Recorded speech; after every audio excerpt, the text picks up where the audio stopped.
La légèreté de l'appareil rend le pilotage très intuitif. Dans ce cockpit, on ressent chaque petite secousse dans les courants aériens. Le pilotage est beaucoup plus fin que dans un avion classique. Les impressions après un premier vol sont difficiles à décrire. Waouh, c'est je suis sans mots là, laissez-moi, je suis encore dans mon émotion. Non, vraiment extraordinaire, vraiment super. Qu'est-ce que vous retenez principalement?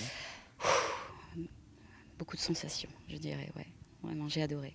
L'ULM, c'est un avion presque comme les autres. Ses caractéristiques techniques demandent un entretien facile et la formation au pilotage est simplifiée au maximum pour permettre à n'importe qui de passer son brevet rapidement. Quelques heures de cours pendant les vacances suffisent souvent à être diplômé dans l'été.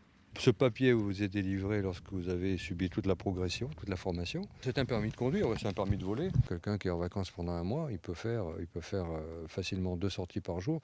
Des sorties courtes, puisqu'on fait des 30 minutes, pas plus, pour éviter la saturation. C'est un problème de pédagogie.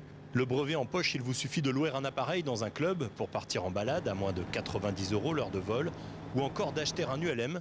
Celui-ci, par exemple, coûte tout de même 120 000 €. Je pourrais partir d'ici, monter à Paris et puis redescendre ici pendant les vacances avec. Ce sera plus rapide que les embouteillages par exemple. Exactement, oui.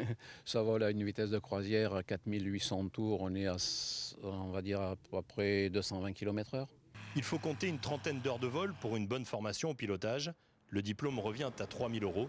En attendant, le baptême est très accessible, 50 € en moyenne par personne pour un vol d'une demi-heure.